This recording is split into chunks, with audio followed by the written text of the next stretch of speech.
काल परवा या ठिकाणी आमची एक लाडकी बहीण नीलमताई गोरे दिल्लीच्या साहित्य संमेलनामध्ये व्यासपीठावरून एक वाक्य बोलले.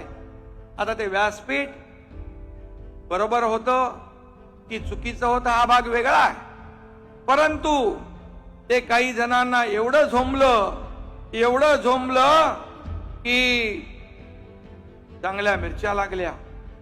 आणि हा एकनाथ शिंदे त्यांना पुरून उरला होता.